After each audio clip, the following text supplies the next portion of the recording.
Frank Skinner.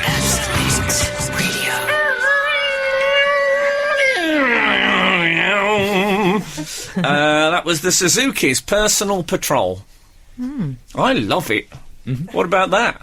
This is Frank Skinner, Absolute Radio. I'm with Emily Dean, and I think we all know who else I'm with. You got it. Alan Cochrane. The Cockerel. Good morning. A.K.A. the Cockerel. You call him that, but one of our listeners, Frank, has started calling him Two Showers. 213. Dear Frank, Emily and Two Showers. That's because you had... Last week I was discussing how I'd had several two-shower days, but I now realise that it's some kind of shared system and that I was having the shower that a few people on public transport were not having.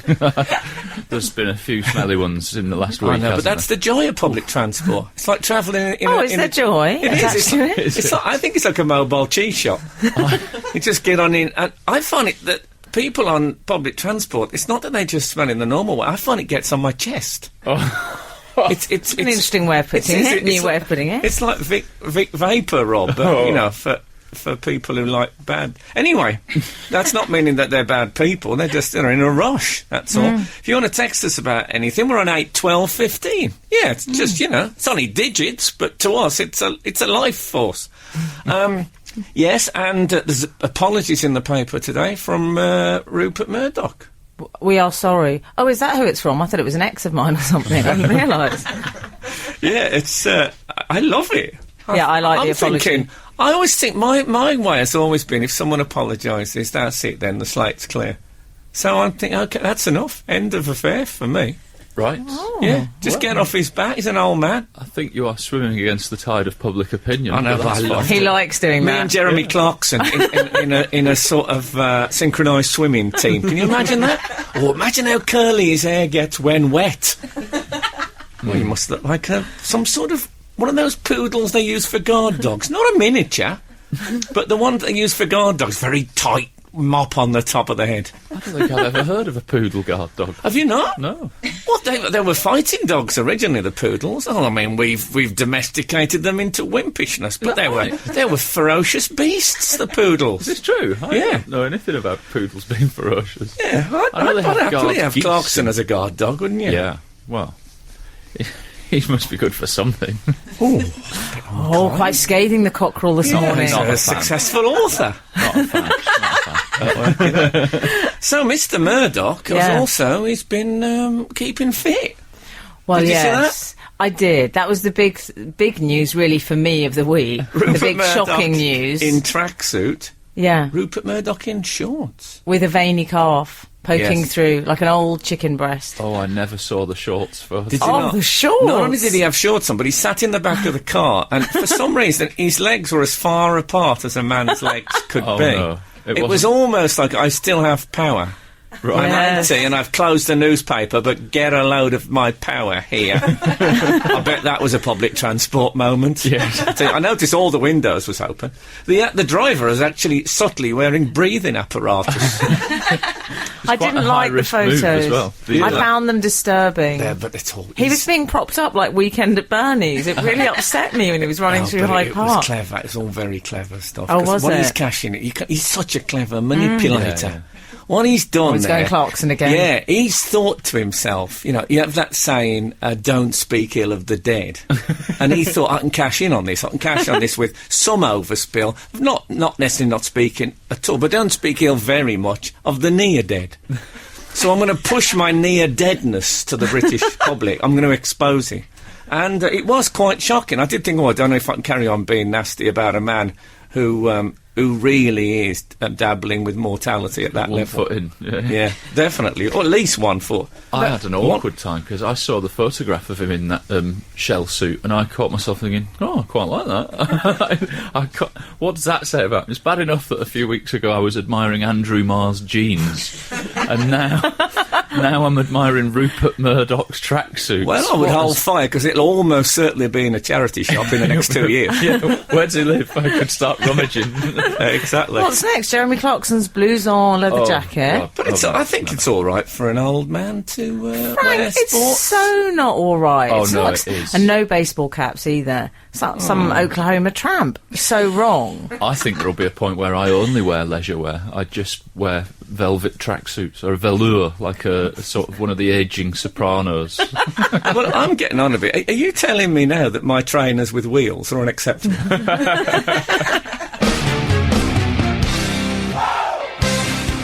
This is Frank Skinner on Absolute Radio.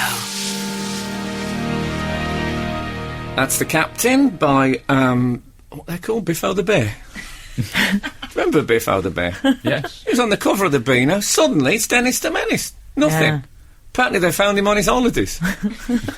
That's how he found out. Never work for Liberals, they sack you at Christmas. That's what they say. Yeah, I've heard that. So, we were just talking about the fact that Rupert Murdoch has been out in a tracksuit and shorts. It was horrific. I noticed he had an unrolled down white sock. Oh, rolled down, didn't he write children's stories? And he had, when some people wear a white sock when they're with shorts, but they don't.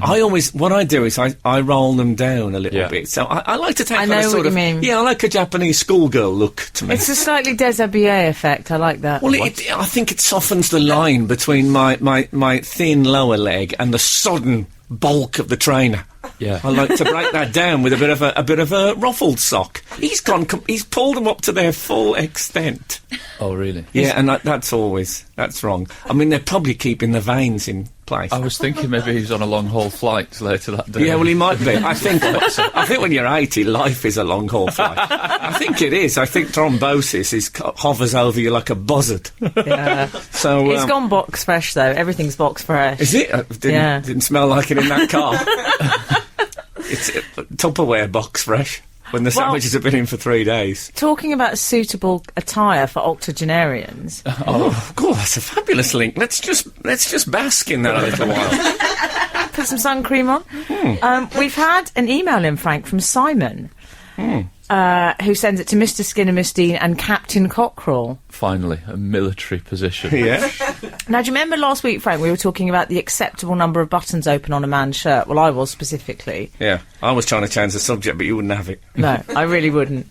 Now, Simon seems to be suggesting that the number of buttons open on a shirt can be used to judge a man's age. Would you like to hear his theory? Yes. Well, he's saying the fashion amongst the youths of today favours a fully buttoned shirt or polo, much in the vein of Paul Weller, as previously alluded. Well, hold on, because we've got a youth in here today. We've Okay. got Joe, the technician. Oh, yeah, what's he wearing? He's wearing a slightly grubby T-shirt, I'll be honest with you. Around that. Yeah. Around that. Well, No carry on, buttons to move on. speak of. Okay. However, you'll notice that boys just into their 20s won't attempt a top button fastening.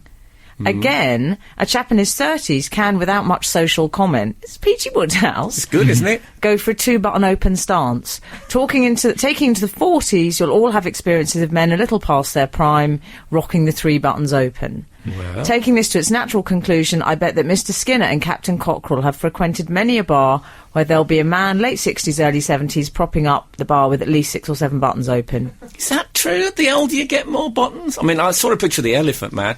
He hadn't done any buttons. He just knotted his shirt into a crop top. Well, that means by the time you get Daisy Duke style he'd gone for. I loved it. Yeah. Although, I mean, he couldn't take on a denim short. And No. I don't think he had his legs insured for $1 million like she did famously. I think he did. Oh, did he? But it was by KFC. But Frank, that does make sense, because then when you get to the sort of Murdoch/Winner end of things, then it's essentially the hospital operating gown just gaping open. I see your It's what- point. yeah. I see your point. I don't notice my buttons getting any lower as I get older. That's though. a lovely shirt. That's one of my favourite shirts you're Well, wearing today. this shirt's slightly different on the bottom front. Get this.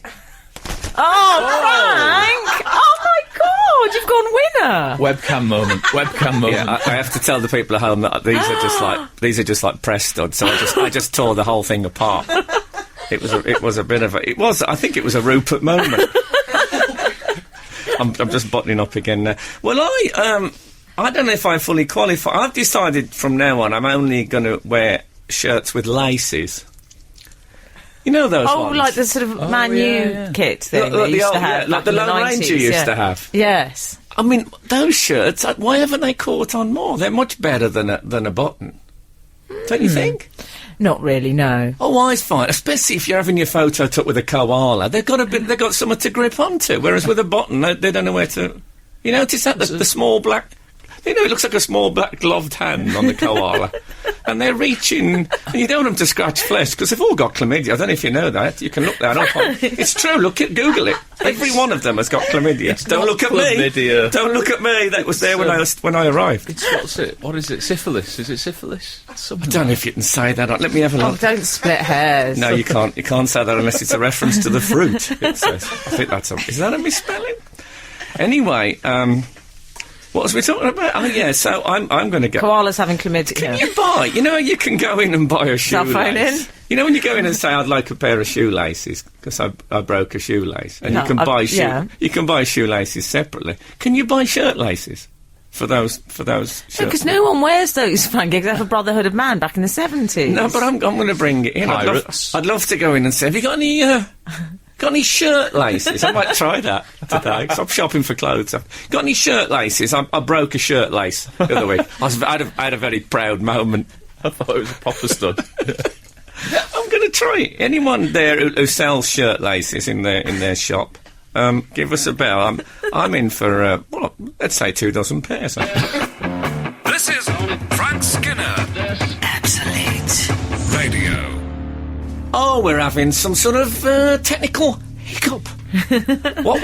People are sending in texts on 8, 12, 15. Yeah. We thank you for that, but they're coming only in. We're not getting the full thing, are we? Yeah. I think Absolute hasn't paid the bill or something. So what happens is that you only get something like... Is there a maximum of 140 characters? That would be a great idea for some sort of social networking 140 site. characters sounds like... I watched the EastEnders last night. I bet there was 110 in that. So the shame of it is... I hadn't seen it for years. I still knew about 6 people.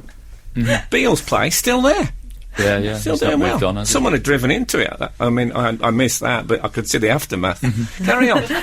So, Frank, we're only getting the tail end, or the opening sometimes, to these texts. I've always been happy with the tail end. So what are we getting?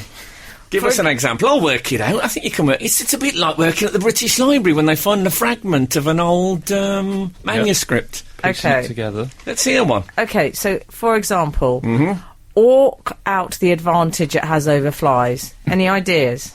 Orc spelled O-R-K. Yeah. Well, that'll be workout, presumably. Yeah. Yeah. So, maybe he's talking... You know, I was talking about the lace shirts. Oh, yes! He or she's talking about... Because sometimes you see jeans laced at the front. But it Perhaps that's flies. what he means. Oh, I thought it was animal-based, like koalas. No, so I'm you're thinking promoting them. I'm thinking of what we used to call the fly hole. You're right, Which is Frank. now fly sounds better, doesn't it? The fly hole looking back was a grim piece of imagery.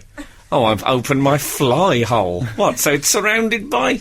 Anyway, so some people have a lace up front to their jeans. Have you seen those girls in particular, I've noticed? Oh, That's why yes. it's Very, like- very Shakira, Frank. Very that. Shakira. And, it covers her big calves. Oh, she's got a muscular calf, Shakira. Always hidden, but if you... Is that Murdochian? Oh, well, I saw her live. I thought she had Wellingtons on. Anyway, yeah, so he's saying I can't work out the advantage over having a button or a zip flying with a lace up Oh, okay. front. That's what I'm thinking. I was saying he, it could be a she. Does the name... No, name oh, doesn't you can't have names with this system. 377, this is an ending. The infamous quilted jacket is yet. Wow. What would that have meant? I think that... Isn't that the name that the police have given to a... somebody on the run at the moment, the infamous quilted jacket. Yeah. He's a Victorian sort of character. And he went missing recently in what they called after the Puffer murders. And I think he's a sleeveless. I mean, he's not a full puffer. Oh, a body warmer. He's gone body warmer. I think he's a body warmer. A Gillette. Well, they call him the body warmer Gillette. because apparently he puts them in the oven after. This is how the nickname came about. Anyway, I think we've had enough of this game. Yes. I'm sorry, if you want to send us any really short text, we'd love to hear from you on 8, 12, 15. Or let's call it 8, 12, the way things are going. The only radio station where people are asking for short texts. Brilliant. Exactly. I think by definition. We were talking about whether, as men get older, they leave more shirt buttons undone on the top. I've just... And then you exposed yourself. I did expose myself. I'll tell you what I'll do sometimes if I'm feeling devil may care. I'll wear a button-down shirt and I'll leave the collars untethered. Oh, no. I won't bother with that. Yeah. But why? Why would you do that? Well, sometimes you need to adopt a cavalier attitude to garments. Yeah. There's somebody's texted, can you ask Frank and the crew what they think of men in flip-flops, eh? Oh, I like that's quite a long text. Well, how come you got a complete text? Oh, I've got a special system. Oh, well. It's direct to my own phone. No, I like us becoming the crew. Yeah, men like in flip-flops. I mean, it's slightly problematic. Men's feet are not the best part. I think they're second only to the genitals as far as ugliness is concerned. But men have that they have that hairy tuft on top of the big toe. The big toe's got a hairy tuft. It's some sort of I mean, I don't have it. For a short time, I was so touchy about the fact that I didn't have it. I actually bought a toe, what they call a toupee, which is a small sort of wig that you affix to the top of the big toe. When bored, I can actually twist my big toe hair round into like a little horn. Oh, if I wanted. Have you considered a ribbon? Yes. Yeah. Maybe next week. You could have a toe-tail. A toe-tail. Eh? He's fair though, Frank, so it'll be very light matting. Yes. Well, is he fair? For all we know, that could be assisted. I imagine. I bet you're no stranger to sonning, are you? Nobody would dye their hair this colour. Well, I think you can get mousy. I've seen it on the. Oh, burnt squirrel! Everyone's doing it. That's the smell on public transport. Burnt squirrel. Yeah, now I've got it. I've grasped it. Oh well, send us a half text.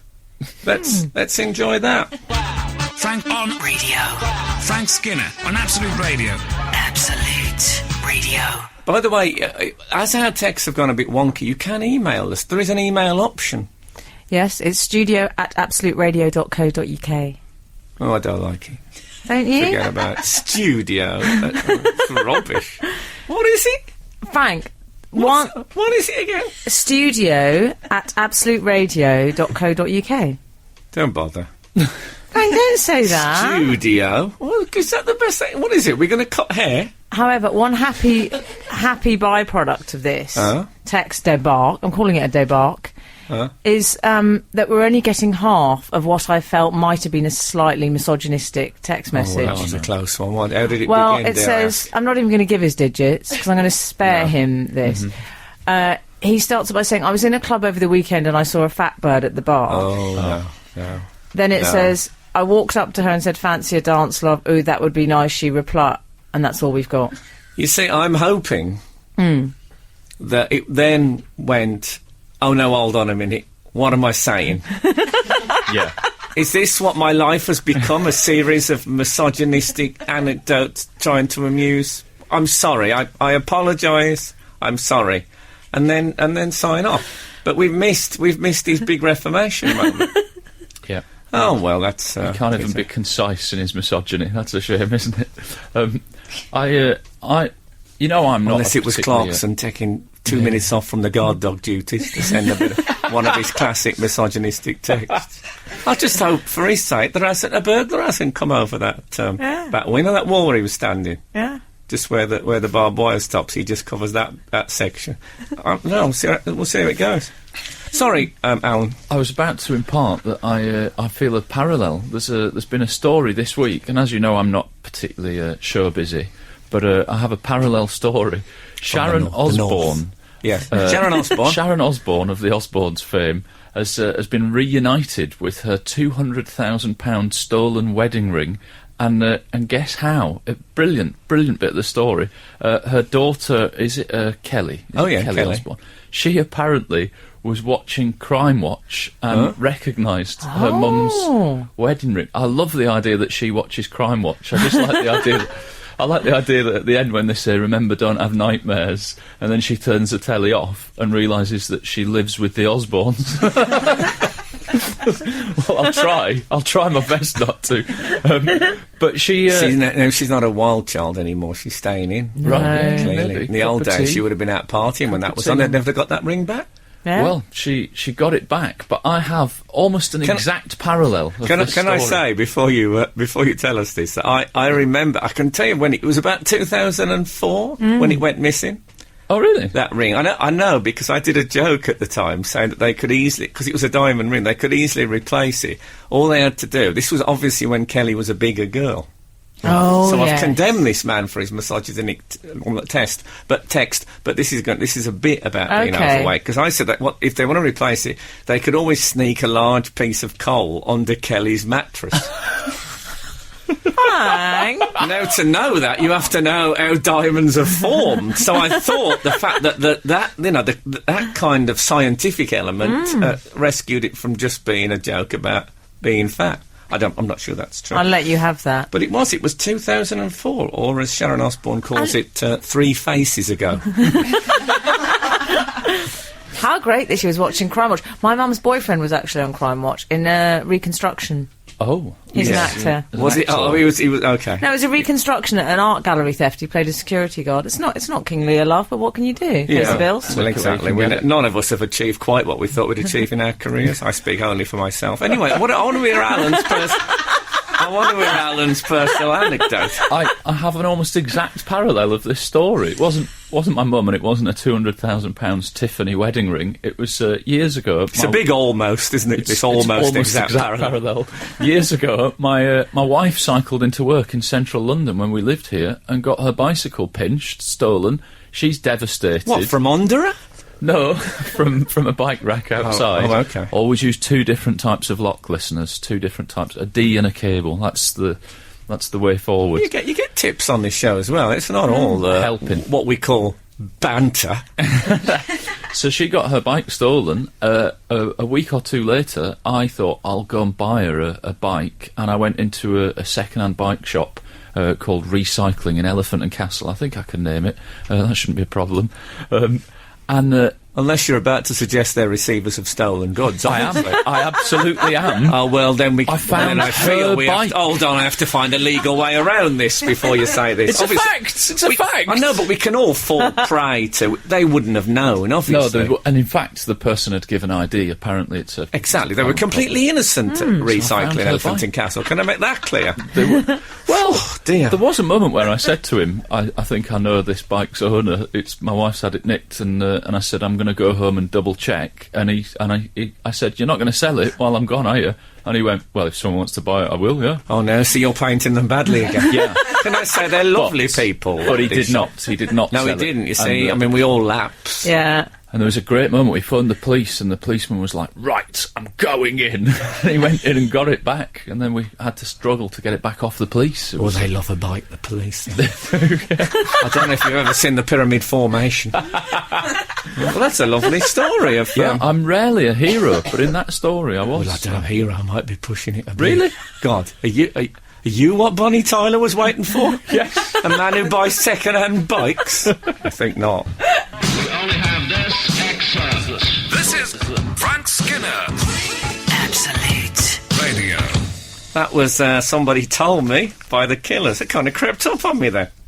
Because sometimes I just watch them end. Because you get a little timing, you see. Yeah. Yeah. No, I'm not just sitting there thinking, oh, this sounds like the end, because if it was status quo, I could come in, start talking, and then I'd get another... do-do-do-do. We don't play status quo on Absolute Radio. Don't turn off. So we were talking about when you have things stolen and then they magically reappear. I mean, I don't know if we're going to top the cockerel's tail. No. Well, we had that is... we had an email in that you did a little joke about Kelly Osbourne making a diamond by lying on. Did a little joke. Don't you dare be so dismissive. Little I joke. work. I can't help that sort of thing. I You do that come in all here. the time.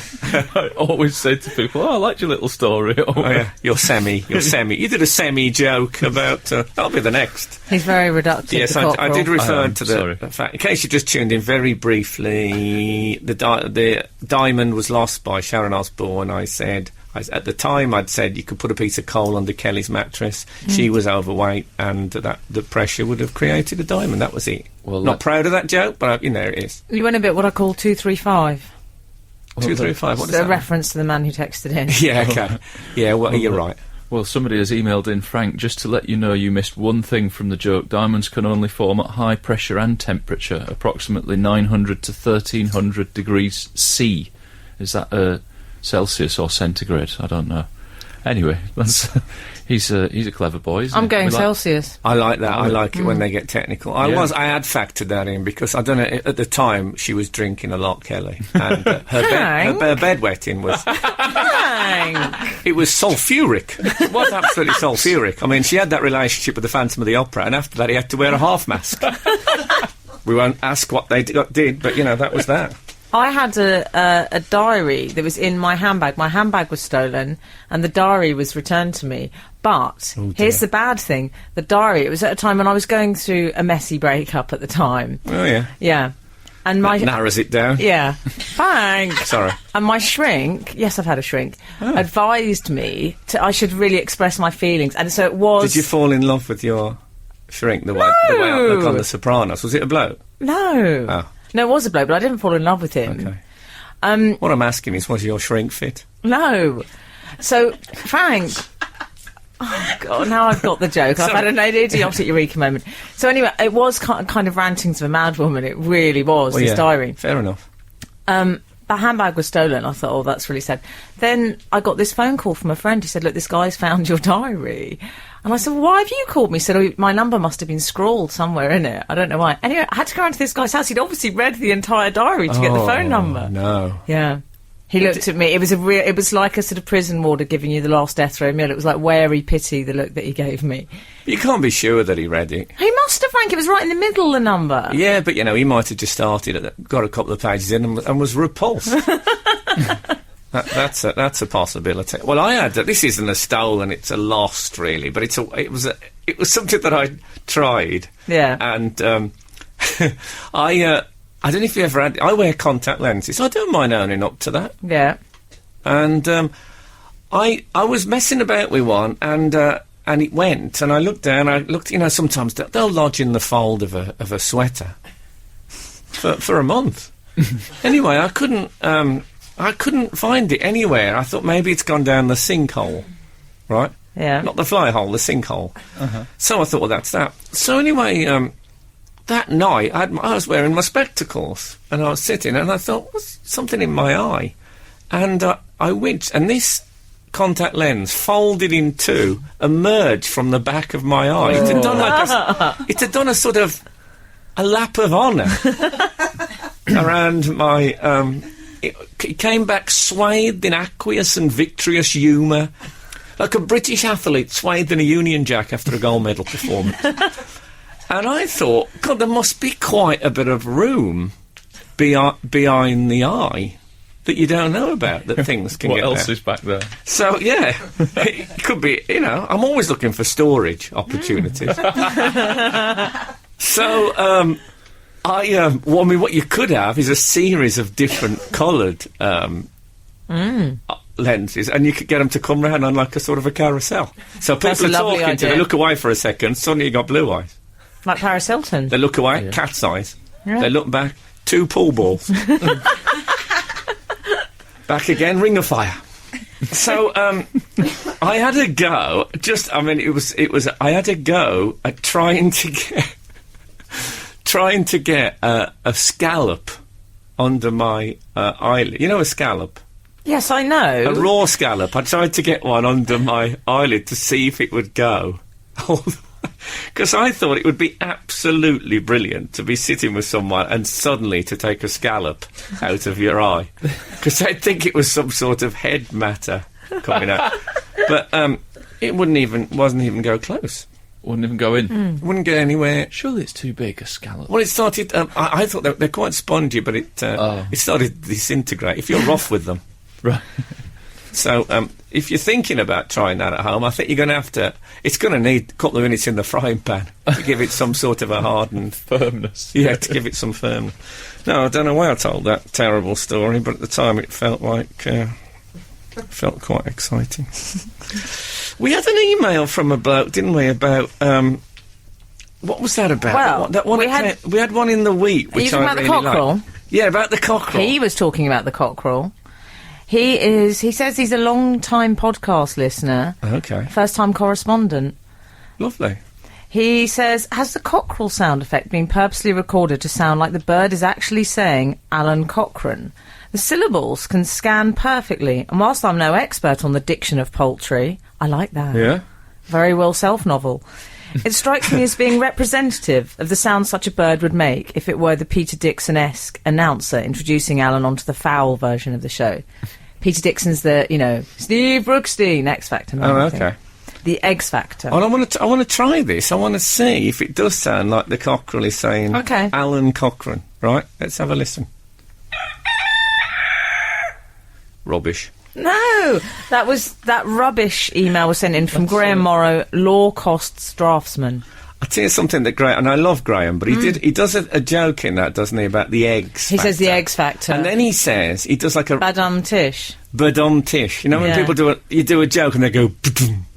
I hate that. That is one of my big hates. When you do a joke and somebody goes, badum. Oh, shut up. You don't like it. My girlfriend has a thing, is that I'll do a joke and she'll go, very good. That. And what, well done, she'll say sometimes. If it's a pun, she'll say well done. I don't like it. Well done. But the rim shot, badum. No offence, Graham, thanks for calling in. Stop doing that.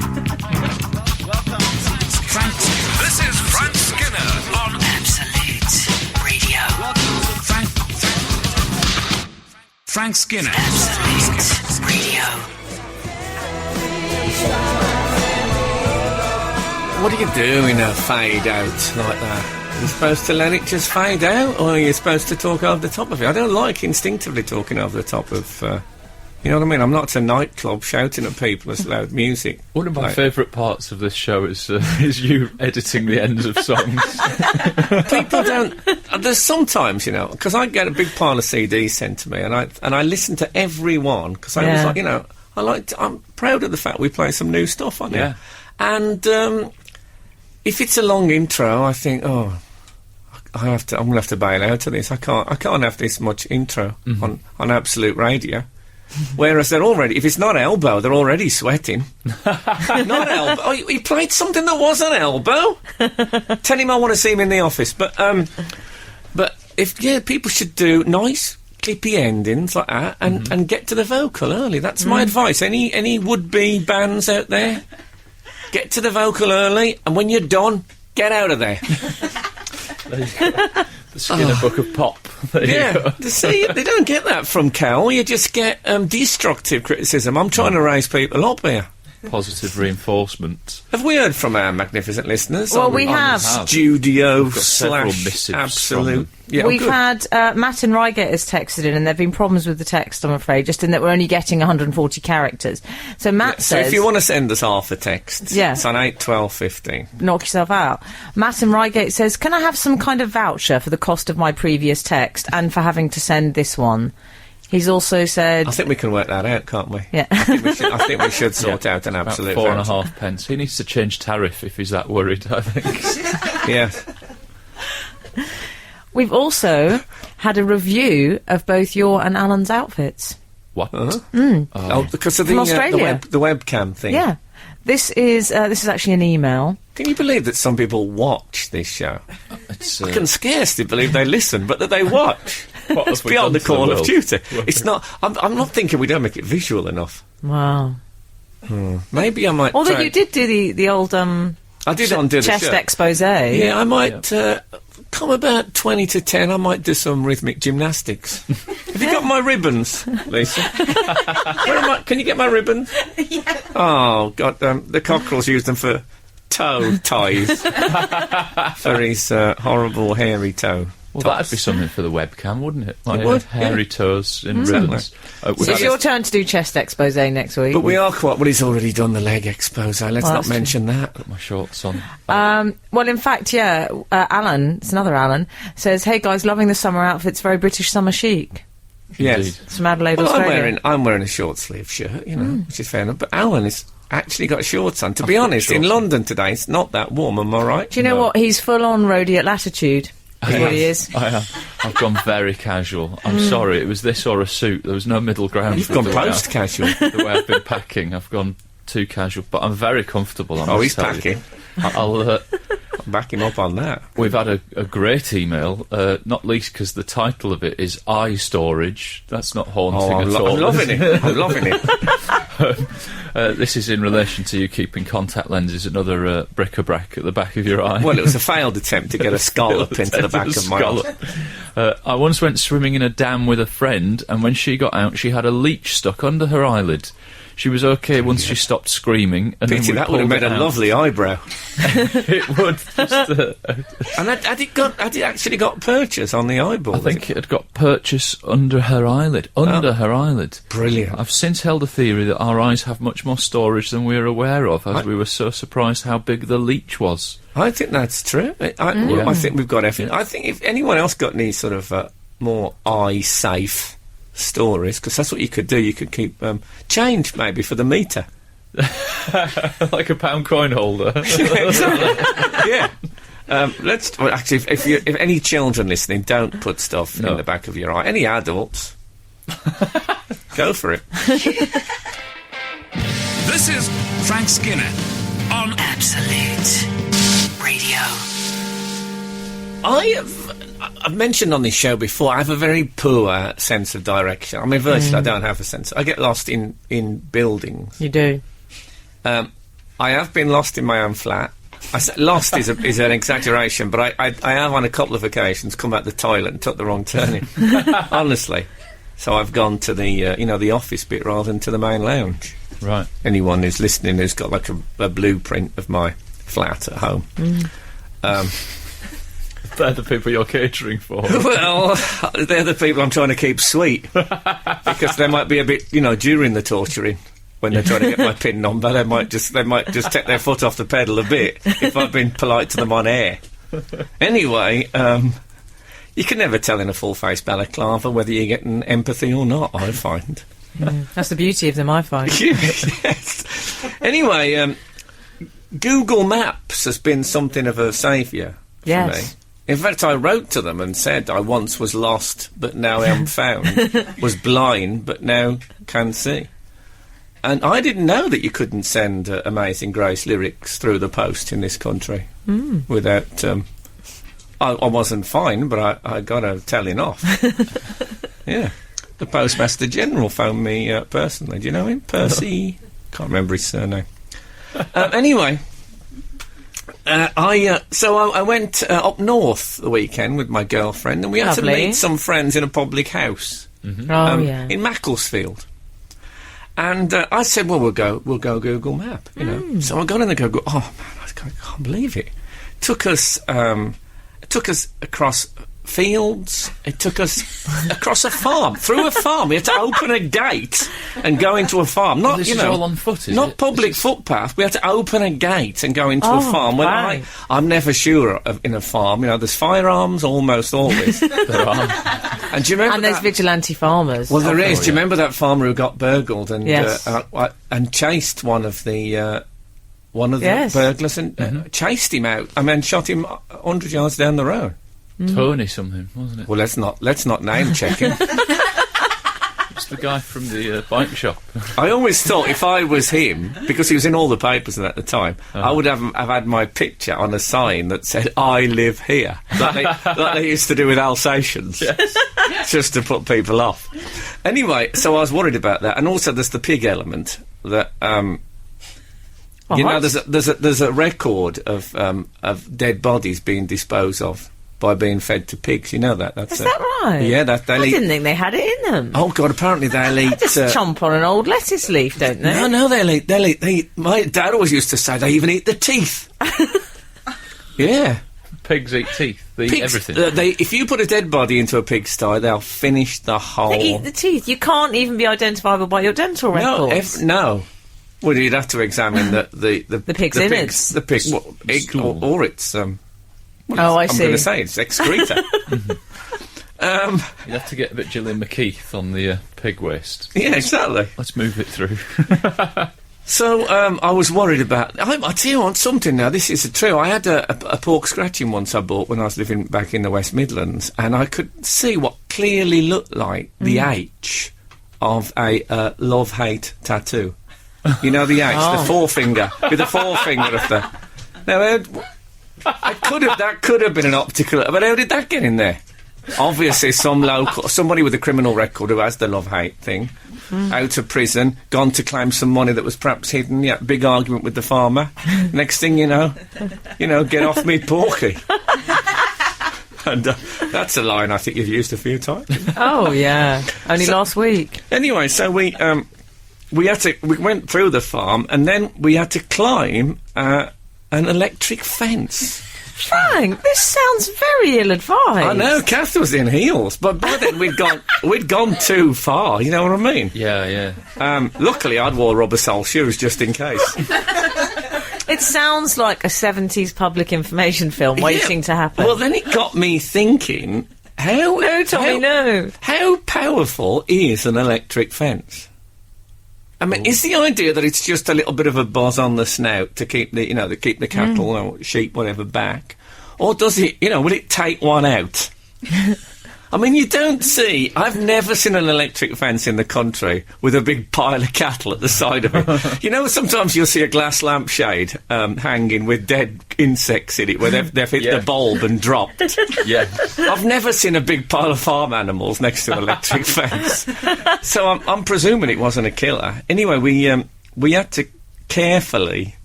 I got over first to prove that one could survive, and then I had to watch my girlfriend. Did you throw a jacket across it or something, like they used to do on barbed wire on the A-Team?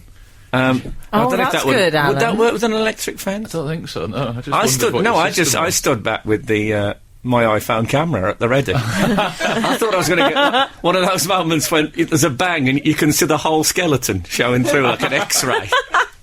I thought if that's going to happen, it'd be a tragedy, but it'd be it'd compound the tragedy not to have it on film. This is Frank Skinner Absolute Radio. And then we had to go over like a railway bridge, just completely overgrown. 3-foot stingers. Oh. Yeah, which actually would make a good song, I'm thinking, to the tune of Hong Kong Phooey. 3-foot stingers. 3-foot stingers. Never seen a better guy. Well, obviously, I need to work on the end of it. And as we waded through, my girlfriend's legs were getting scratched and all, and we had to walk with our arms sort of raised, like we were prisoners. Oh, prisoners, yeah. Because otherwise our hands would have been stung. Made me think, why stingers? What are stingers warding off, exactly? Are you talking about stinging nettles? Stingers of all varieties. Oh, okay. Thistles, nettles. What are they keeping at bay? People. Is it people? Well, I don't think... Surely that there aren't plants that are made to keep away people, are there? Are you saying that it's nature's electric fence? I'm no... Don't assume we have access all areas, Frank. But just because we're human beings. Well, but you know how people say, why wasps and stuff like that? Stingers seem to have got off the hook on that front. I don't see what is the purpose. Perhaps there's some sort of naturalist listening who can let us know. Well, at least let us half know on one of our this week's famous half texts. David Attenborough's a fan of the show, I reckon. David Attenborough, I don't like him. I don't either. He was very grumpy when I met him. Just putting that out there. Could you stand like that with a camera crew and watch an antelope be torn to pieces without any sort of warning? Yeah. Oh, okay. Yeah, so I don't know. Anyway, in the end, we got to the pub and the people we were meeting weren't even there.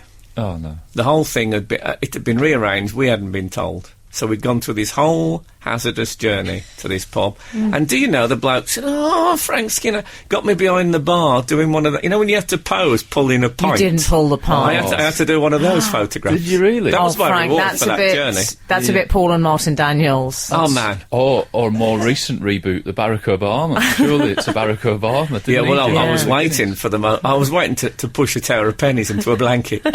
I don't know if they do that anymore since the age of the new penny. It used to be a big thing in the pub. But it used to be there right next to the Yard of Ale. Also gone. Yep, not many of those nowadays. Ran to the Yard of Ale for about 10 years. I once tried a yard of Vimto at a church fete. Oh, I was sick. I love a story that ends, oh, I was sick. Yeah. Can I say, if there's anyone from Vimto listening, I'm not saying that the drink itself would cause nausea, but you would agree that drinking that kind of excess at that rate is a mistake. Please don't think, oh, we were going to advertise with Absolute. No, we're not. It's a lovely, happy family we're running here. Frank, we couldn't sleep. It was 4 a.m. and we opened a bottle of wine. Who said that this week? That's my little quiz to get you into my favourite news story. We couldn't sleep. It was 4 a.m. and we opened a bottle of wine. Who said that this week? 4 a.m. We couldn't sleep. It was 4 a.m. Was it the Gaddafi family? Gaddafi. Open it. Let's open a bottle of wine. We're getting bombed. Let's get bombed in every meeting. Get off my scarf. Yeah. Don't stand on my bronze scarf. Are you crazy? Yes. It was the Euro lottery people. The lotto winners. Colin and Christine Weir. The Weirs, yes. No relation to Peter, the New Zealand director. No, Peter Weir. We don't know that. They might be.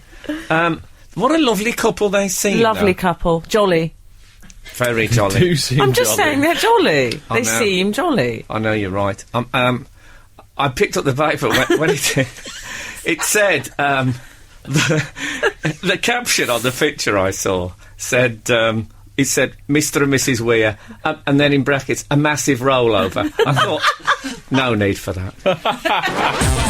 Frank on Radio. Frank Skinner on Absolute Radio. Absolute Radio. So the Euro, they've won 161 million, is it, the Weirs? Yeah, 161 million. It's brilliant. I'll tell you what I love about it, is that they seem like they're not... Often, I don't know what it is, but people who win big money appear in the papers tend to be terrible people. Mm-hmm. Do you remember all those horrible lottery winners that were like... Yeah. Lotto lout. Yeah. People like that. But they seem like a proper nice couple. I like the fact they said they were not afraid of this money. I like that. Yeah, they should be, though. I mean... You said that when you once, didn't you, when you pushed the button? Yeah, when I pressed the button on the National Lottery, I looked into camera and said, don't blame me if it ruins your life. I just wanted to wash my hands of the whole... It was like Pilot on the balcony. That's what it was like. Very similar, actually. It was, yeah. And they were calling out, oh, do Guinevere. Barabbas, release. There is no machine called Barabbas. That's the Israeli lottery show. I had a bit of a falling out with them about it. Now, this couple, though, I mean, that thing, she said I had a glass of white wine when we heard...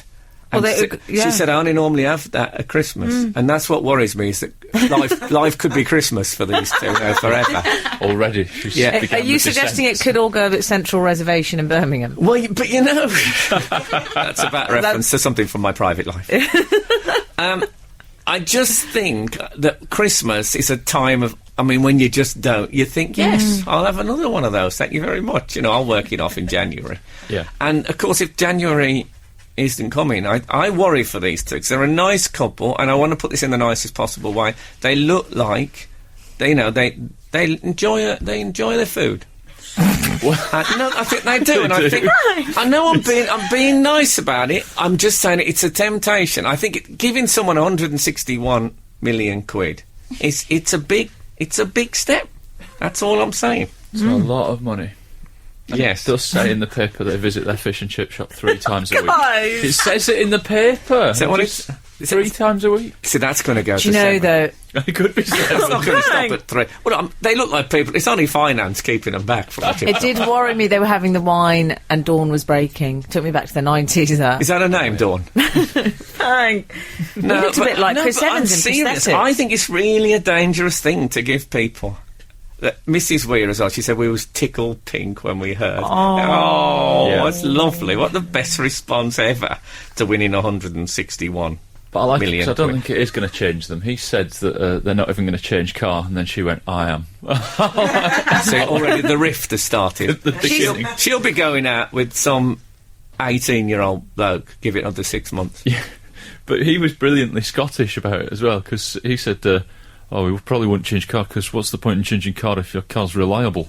I just really like the fact that it's just, my car's reliable. That's what you need, a fine. Presbyterian approach to winning the lottery. It's brilliant. We've got 2 reliable cars. I think We're fine. Do you know what though? I think they should have ticked the no publicity box. That's what I would have done if I won that money.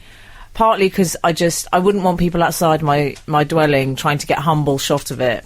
I wouldn't want that. Well, I think they were. And I wouldn't want the old champagne bottle. It's just no. I know what you mean. I think she did reach across to tick the publicity box, but she had a tray on her lap, and that made for a problem. Look, I'm going to go across to our. I think she's in Newcastle this week.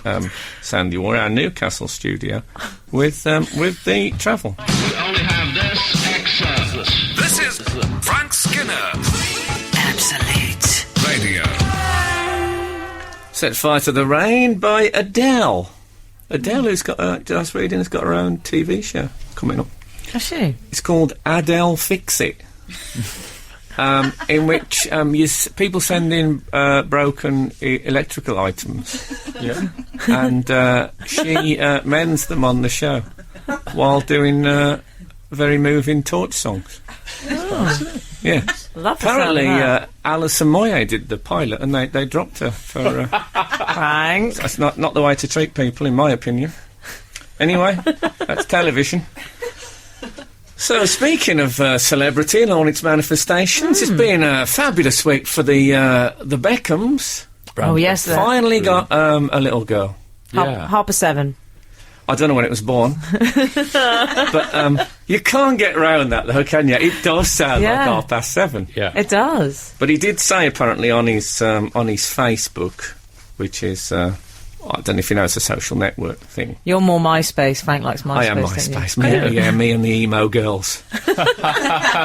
Yes, that it's named after she's named after Harper Lee, who wrote Victoria's favourite book, To Kill a Yes. Mockingbird. She loves that book. Yeah, She loves that darn book, Frank. Yeah, when she bought it, she thought it was an instruction manual.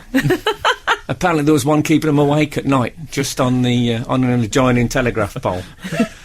Turned out to be her first ever novel. Loved it. Yeah. Nice. Hasn't read anything since, but she loved that one. No, but I think the second child, Boo Radley, he's a brutish character. So, I really like the name, though, Frank. Do you really? Yeah, Boo I think it's... Radley? No, Harper 7. I like the idea of just numbering the children. Yeah. And why bother with the Harper bit? Well, if they've already got 3 boys, they could have just called her the girl. Couldn't they, for ages? Like, where's the girl? Yeah, but the girl Beckham, as she gets older, is not going to... I like the fact that it sounds like the time as well. Yeah. We had a girl at school called Nellie Lunchtime. And we'd say, someone coming... Is it Nellie Lunchtime? No, it's only 10 to 10. What are you talking about? It used to be very confusing. And there was that Spanish kid as well, Juan 45. Oh, Frank. He caused... 45. How many of these have you got? Oh, I got a million of them. No, but I like that. It's great if a name sounds like Harper and Harper 7. Well, since MasterChef Goes Large has been on and they keep making Roshtis, I find it very difficult to take Salman Rushdie seriously without thinking he's a salmon Roshti.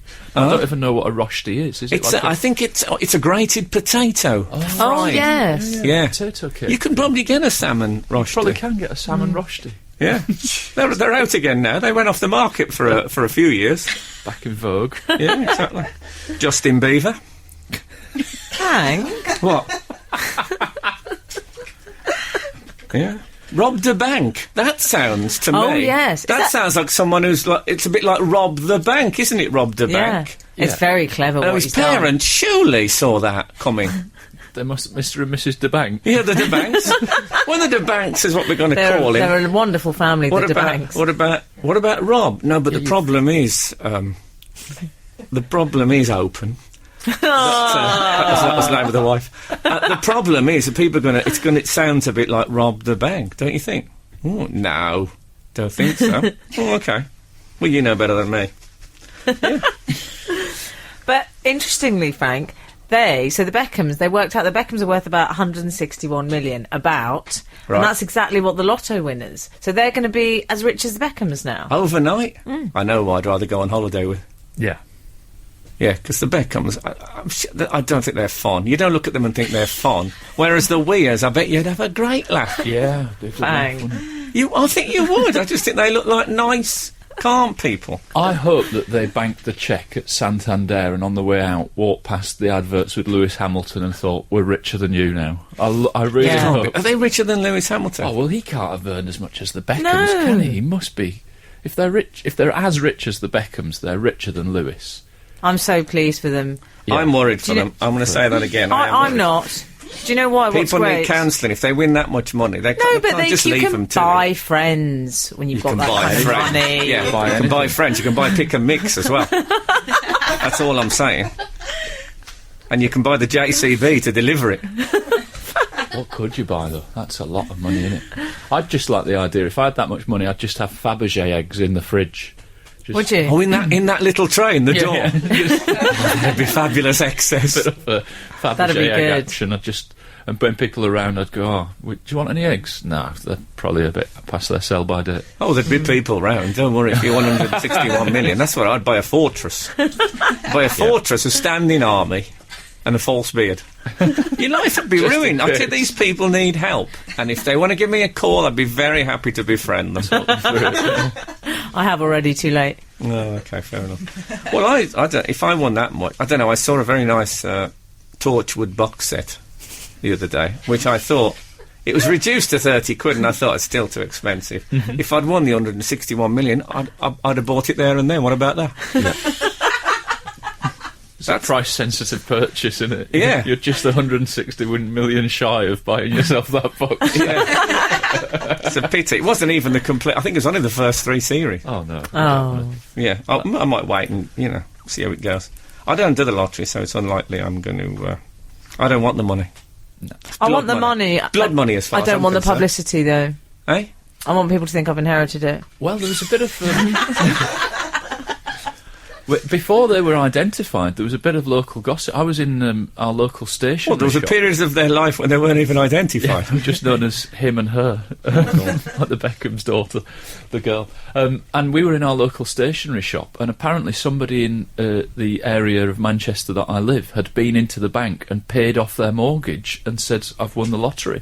So there was a bit of, it could be a neighbour of ours. But I think it must have been one of the other winners that only won like $1 million or $2 million or something. Well, we're going to have to leave it on that cliffhanger because Ben Jones is banging on the window. Oh, no. And Ben Jones is next. If you want to download the midweek podcast, that'll be available on Wednesday morning. I don't think I have anything else to tell you people. That's it from me. Thank you very much for listening. We love you all. I'm sorry about the half text. It'll be fixed next week. End of line. This is Frank Skinner on Absolute Radio. Frank Skinner. Absolute Radio.